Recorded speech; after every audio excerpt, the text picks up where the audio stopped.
আমার এই চিন্তাটার কারণটা হলো বাংলাদেশের অর্থনীতি যদি পাল্টাতে হয়, পাল্টাতে হবে, এটা হয় আর অবকাশ নেই, আমাদেরকে পাল্টাতে হবে।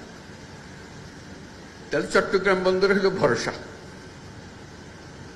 এটাকে বাদ দিয়ে বাংলাদেশের অর্থনীতি নতুন কোনো পাতা, নতুন কোনো অধ্যায়ে প্রবেশ করার কোনো সুযোগ নেই। এই পথ খুলে দিলে বাংলাদেশের অর্থনীতির পথ খোলে। এই পথ না খুললে বাংলাদেশের অর্থনীতি যতই লাফালাফি, ততই ঝাপাঝাপি করো, কিছু হবে না। তো আমি একজনকে বোঝাচ্ছিলাম যে এটা কেন আমি এরকম মনে করছি। আমি বললাম, চট্টগ্রাম বন্দরটা হলো বাংলাদেশের অর্থনীতির হৃৎপিণ্ড। এই হৃৎপিণ্ড যদি দুর্বল হয়, তুমি ডাক্তার বৈদ্য সবকিছু আনো, মেরামত হবে, কিন্তু চলে না। ছোট্ট একটা হৃৎপিণ্ড, তার মধ্যে হলো রোগাক্রান্ত। এই হৃৎপিণ্ডকে তুমি যতই ঠেলাঠেলি করো, এটা দিয়ে বেশি রক্ত সঞ্চালন হবে না। এটি যদি আমরা একমত হই যে বাংলাদেশের অর্থনীতির হৃৎপিণ্ড হলো চট্টগ্রাম বন্দর, তাহলে ওটার যে সাইজের বন্দর আছে, যে সাইজের হৃৎপিণ্ড আছে, ওই সাইজে চলবে না। এই হৃৎপিণ্ড বিশ্ব সাইজের হৃৎপিণ্ড করতে হবে। তাহলে এটা পাম্প হবে, সেটা সারা বাংলাদেশ জুড়ে সেটার সচল হবে। এখান থেকে অর্থনীতি সচল হয়ে তার নালি দিয়ে উপরের দিকে যাবে, সারা দেশ জুড়ে ছড়িয়ে যাবে, আবার সারা দেশের জিনিস এখান দিয়ে বিদেশে চলে যাবে। এটাই হলো হৃৎপিণ্ডের কাজ, এটাই হলো বন্দরের কাজ। বন্দর আরো আছে, কিন্তু এটা হলো একেবারে কেন্দ্রীয়, সবচেয়ে বড় যে জিনিসটা। এখান থেকে সমস্ত কিছু নিয়ন্ত্রিত হবে। কাজে আমরা বললাম যে পৃথিবীর সারা বন্দর ব্যবস্থাপক যারা আছে তাদেরকে ডাকো। দেখলাম যে আগেই ডাকা হয়ে গেছে, কিন্তু কাজটা হচ্ছে না। আমি বারে বারে সবার কাছে আবেদন করছি, এটা তাড়াতাড়ি করে ফেলো। যত দিন যাবে আমরা এই হৃৎপিণ্ডকে আর ওইভাবে স্থাপন করতে পারবো না। আমাদের যে সুযোগ আছে, এই সুযোগে আমরা হৃৎপিণ্ডকে ওই সাইজের, যে সাইজে আমরা কল্পনা করি বাংলাদেশের অর্থনীতি দাঁড়াবে, বাংলাদেশের ভবিষ্যৎ পরিবর্তন হয়ে যাবে, এটা পরিবর্তন না করে বাংলাদেশের কোনো অর্থনৈতিক পরিবর্তন সম্ভব না। কাজে আমাদের কাছে এটার পেছনে যেতে হবে। এবং তার সঙ্গে আবার যোগ করলাম, এটা শুধু হৃৎপিণ্ড বাংলাদেশের জন্য না,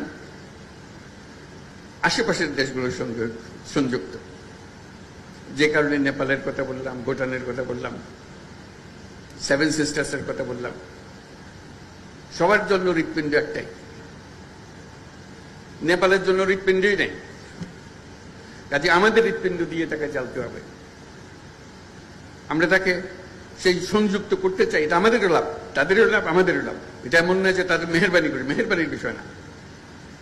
এই হৃৎপিণ্ড যদি সংযুক্ত হয়, সেও লাভবান হবে, আমরাও লাভবান হব। ভুটান যদি এটার সঙ্গে সংযুক্ত হয়, সেও লাভবান হবে, আমরাও লাভবান হব। সেভেন সিস্টার যদি এটার সঙ্গে সংযুক্ত হয়, তারাও লাভবান হবে, আমরাও লাভবান হব। এই হৃৎপিণ্ডকে বাদ দিয়ে চললে যারা এটাতে বাদ দেবে তারা ক্ষতিগ্রস্ত হবে। রক্ত সঞ্চালন হবে না সেখানে, অর্থনৈতিক সঞ্চালন হবে না সেখানে।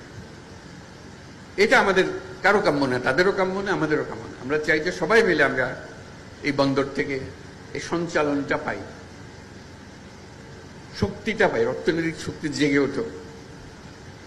আমরা যে আজকে চট্টগ্রাম বন্দরের কথা বলছি, এখানে স্ক্রিনে আমরা দেখছি বন্দরের পরিস্থিতি।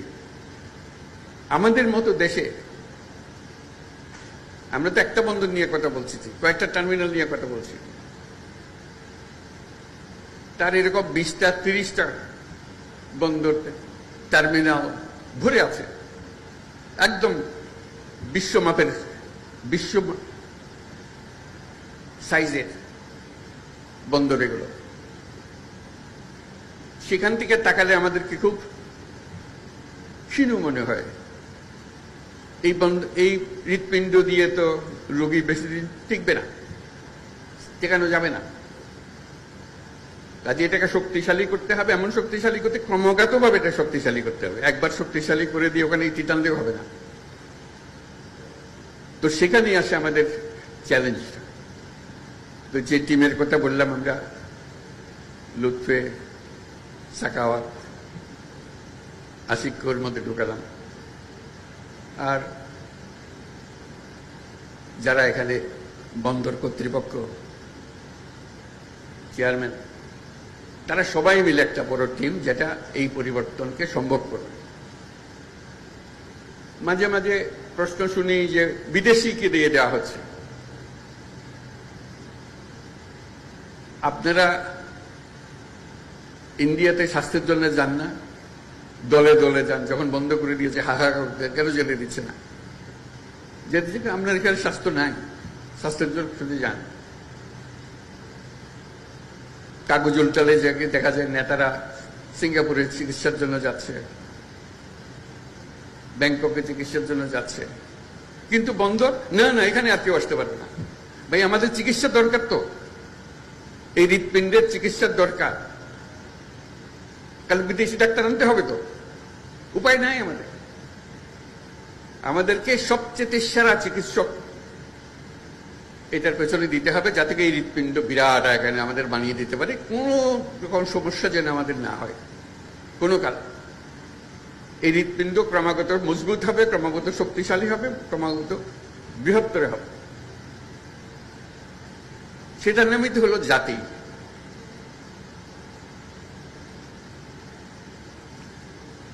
তা না হলে আমাদের সামনে চ্যালেঞ্জটা কি? চ্যালেঞ্জটা হলো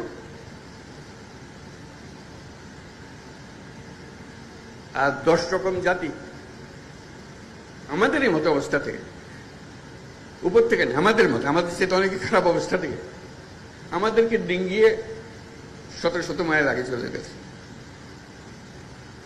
তা আমরা কেন হতভাগা জাতি হলাম? এটা পরিবর্তন করতে পারবো না। কাজে আমাদেরকে বড় ডাক্তারকে দিয়ে কাজ করতে হবে। এটা আমাদের লাভ। একটা লাভ হলো এর পেছনে আমাদের কোনো টাকা পয়সা খরচ লাগছে না। এটা মজার জিনিস তাদের সঙ্গে। Build, operate and transfer. তোমরা বানাও, তোমরা কাজ করো, রোজগার করো, এই মেয়াদের মধ্যে আমাদেরকে দিয়ে দিতে হবে, আমরা 1 পয়সা খরচ করবো না। কাজে পয়সা বেঁচে গেল, কাজটা হয়ে গেল। তারা যখন কাজে নামবে, তারা দুনিয়াতে শত শত পোর্ট পরিচালনা করে, ওরা হলো দুনিয়ার সেরা। যাদের কথা আমরা বলছি, যাদের সঙ্গে আমরা কাজ করছি, তারা হলো দুনিয়ার সেরা। যে কোনো বন্দরে যান, তাদের মার্কা দেখবেন, এই যে এখানে বসে আশেপাশে। কাজে তারা যখন একটা বন্দরের দায়িত্ব নেয়, তারা আমাদের মতো করে বানাবে না। তারা যে পর্যায়ে বন্দর চালায় দুনিয়াতে, কারণ এটা তাদের বন্দর, লিজ যখন দিয়েছি, তারা যখন বানাচ্ছে, এটা তাদের বন্দর।